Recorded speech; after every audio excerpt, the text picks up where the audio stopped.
Vamos a hacer un análisis de las doctrinas judeo-mesiánicas que están enseñando que los cristianos deben aferrarse a la Torá y deben aferrarse a las tradiciones judías para poder alcanzar la salvación.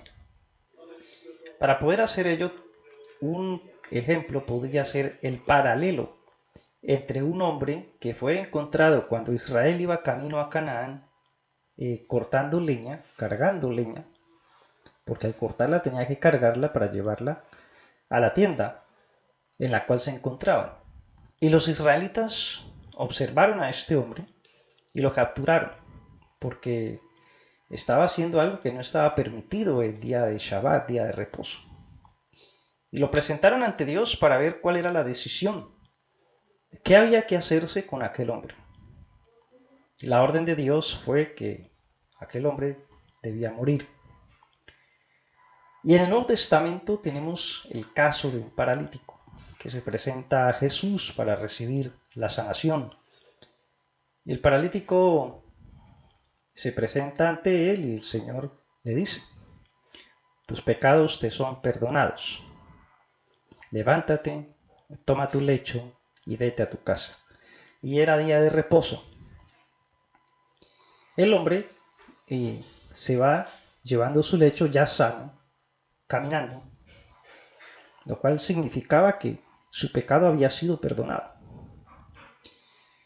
Y los israelitas, los judíos, lo ven y le dicen: es día de reposo, no te es lícito llevar tu lecho.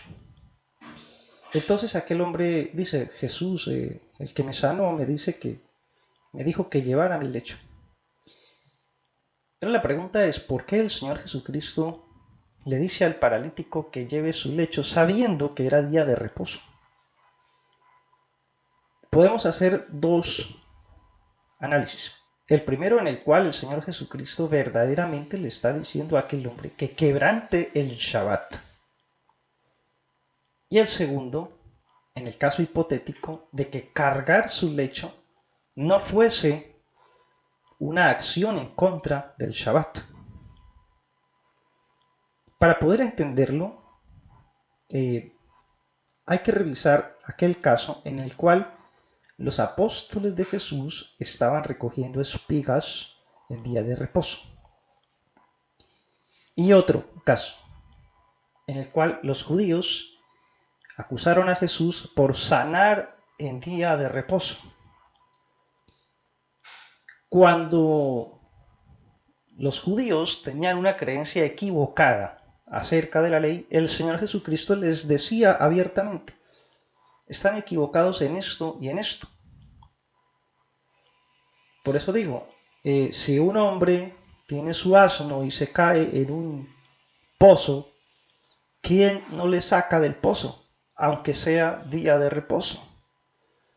Por tanto, agrega, es lícito hacer el bien en día de reposo. Es lícito. Les está enseñando. Pero cuando estaban recogiendo espigas, los judíos acusaron a los apóstoles de quebrantar el día de reposo. Y el Señor Jesucristo no lo negó.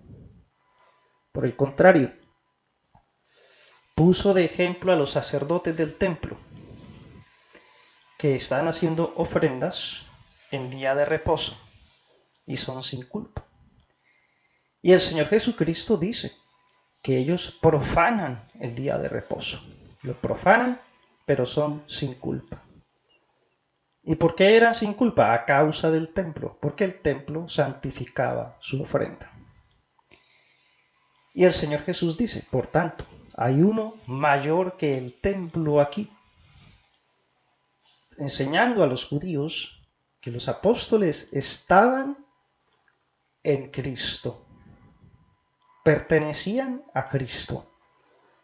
Y por lo tanto, Cristo, al ser mayor que el templo, era Señor de la ley.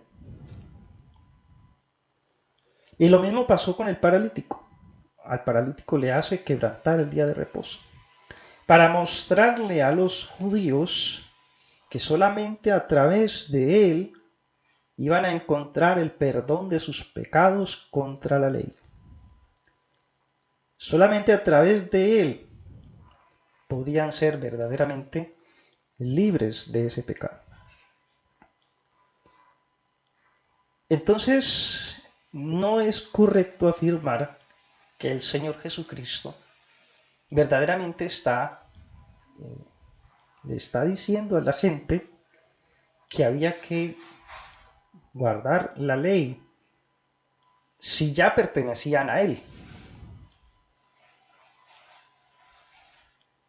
Más adelante encontramos en las cartas escritas por Pablo, en las cuales hace algunas referencias, por ejemplo, al objetivo por el cual fue dada la ley.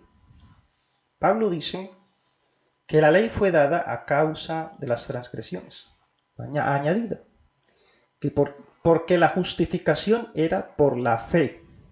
Pone el ejemplo de Abraham, que fue justificado por la fe estando incircunciso. Entonces la ley había que darse a un pueblo que la transgrediera, porque uno de los propósitos de la ley era mostrar el pecado.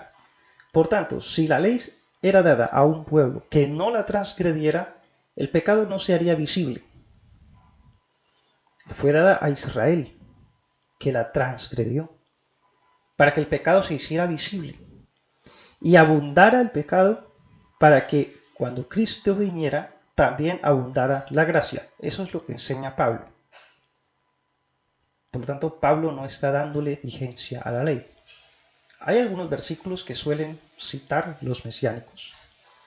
Por ejemplo, cuando Pablo dice, la ley es santa, el mandamiento es justo, es bueno. Y es tomado por algunos mesiánicos para tratar de insinuar que Pablo estaba a favor de guardar la ley. Cuando Pablo dice esto, lo hace para liberar a la ley de la responsabilidad del pecado del hombre. Porque dice Pablo que fue dado el mandamiento y el pecado se mostró, se manifestó. ¿Por qué? Porque yo no conocería la codicia si la ley no dijera no codiciarás, y el pecado que habita en mí me movió a codiciar. Entonces, ¿es culpa de la ley? El pecado no es culpa de la ley, porque la ley es santa, es justa, el mandamiento es bueno. El pecado es culpa de la ley del pecado que habita en los miembros, en el cuerpo del hombre. Es lo que Pablo está enseñando. Hay otro pasaje en donde dice que si por la fe se invalida la ley. Y Pablo dice, no, por la fe confirmamos la ley. Y muchos judeo-mesiánicos están enseñando que Pablo aquí está diciendo que hay que guardar la ley. Pablo está diciendo que cuando los judíos recibieron la ley y le dijeron a Dios, sí, haremos lo que Dios ha mandado, esta declaración se hace por la fe. Entonces, ya existía la fe y es por la fe que se confirma la ley. Y esto es lo que trata de decir Pablo. En otra ocasión estaremos hablando más acerca de estos argumentos que presentan las congregaciones mesiánicas para darle vigencia a la ley y judaizar al cristianismo.